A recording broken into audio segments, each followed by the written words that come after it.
The 2020 anniversary event was finally kicked off, and while there was no sign of any mythic skins, it did raise a few other questions. All this and more in this week's Omnic Recap.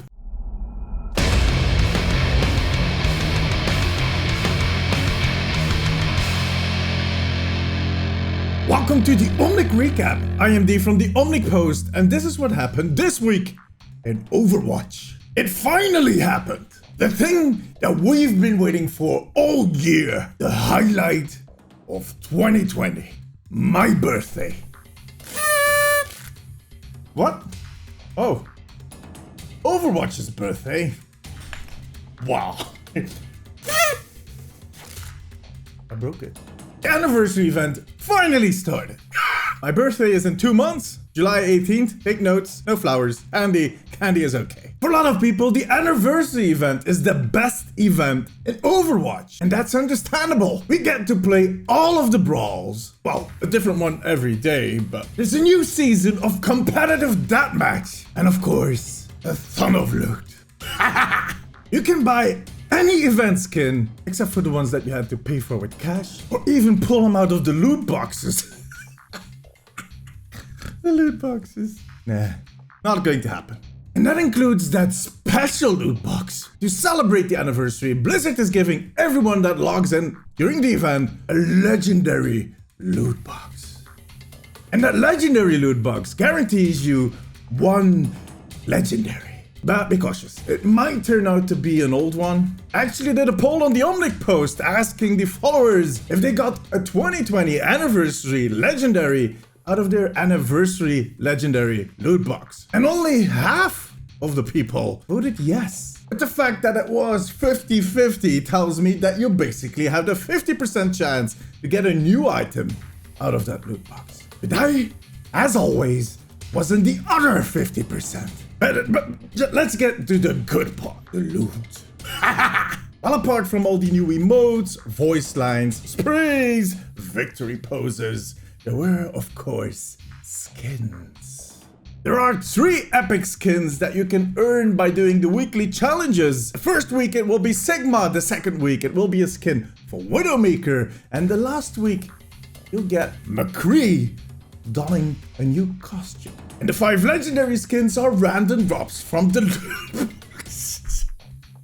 No, you'll have to buy them. You're not going to get them from loot boxes, silly. Loot boxes suck. Let's have a look at these skins already. Carbon Fiber Sigma. This one is not bad at all. At some point, all the heroes get the carbon fiber treatment, but in this case, it works really well. You know, Sigma would make a really nice lampshade or a traffic light. Fleur de Lis Widowmaker is just, I don't know, classy, posh recolor. And Masked Man McCree could have been a little more of a Lone Ranger thing. But on the other hand, it's just an epic skin. So, yeah, epic skins will be epics, but the legendaries need to be legendary. I'm going to score all these legendaries with either going to buy, might buy, not going to buy. This, of course, only reflects my opinion. If you think I'm wrong, let me know in the comments. Or just tell me which of these skins you are buying.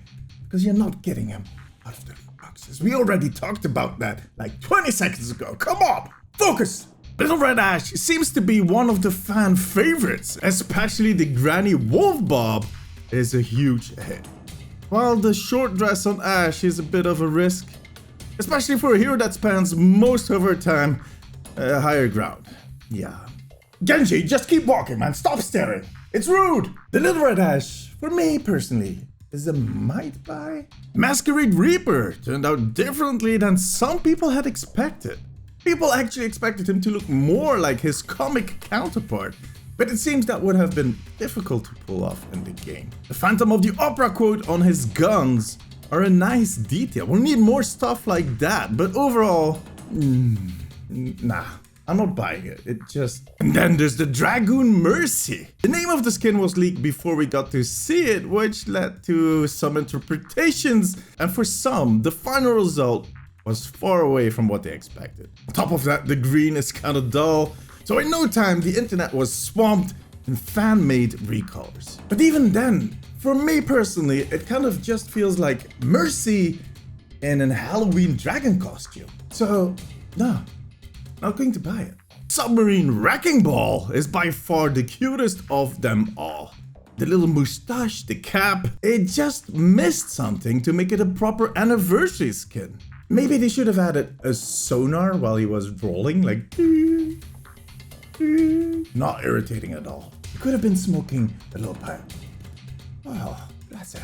The Submarine Wrecking Ball is a might buy skin for me. And finally, the Zenyatta Huitzilopochtli skin. Jesus man, that name. I'm not a fan of the way it looks. It kinda looks like an Angry Bird. But the background story on the skin is really interesting. Huitzilopochtli is the Aztec god of war and the sun. Zenyatta also has the Ra skin, and Ra is also the god of the sun. Are you thinking what I'm thinking? Is that because... Experience tranquility. Oh yeah. No, that makes sense. I was more like thinking maybe it's a god program, but no. Experience tranquility. Okay. I get it. All right, you can stop. I get it. It's because he's radiant. Yeah, fine. Let's just move on, okay? Besides all of these cosmetics, we also got... Experience... Come on, man. Please don't do that. I already acknowledged. You're right. Stop it. Jesus. So besides of all these cosmetics, we also got balancing changes. Most of them were the changes we saw in the experimental card last week, and you can learn about them in that video up there. Click it. And they added some small practical buffs to Ashe, Doomfist, Diva, and Mei. While they did some hitbox fixes for Echo and Reinhardt for the heads. Yeah, buddy. They shrank your head even more.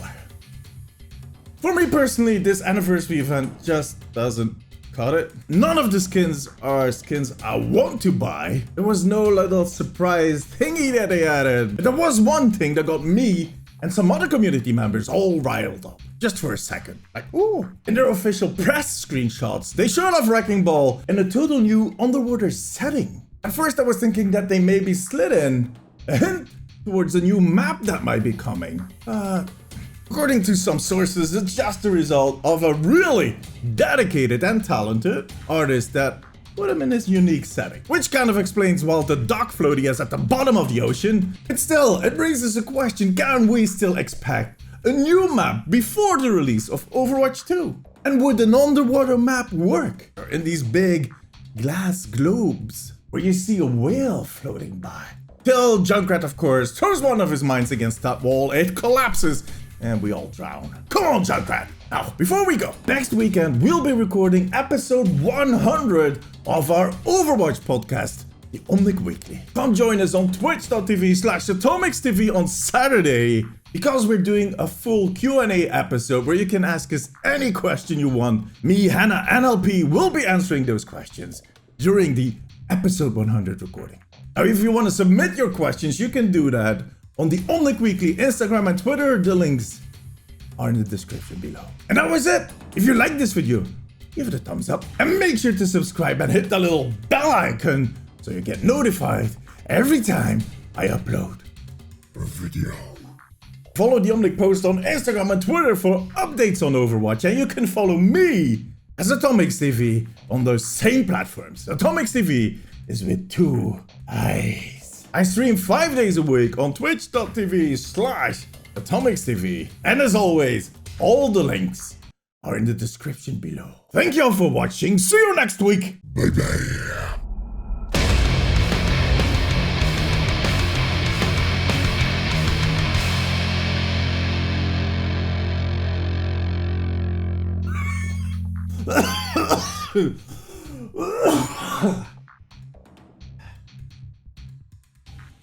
Sorry.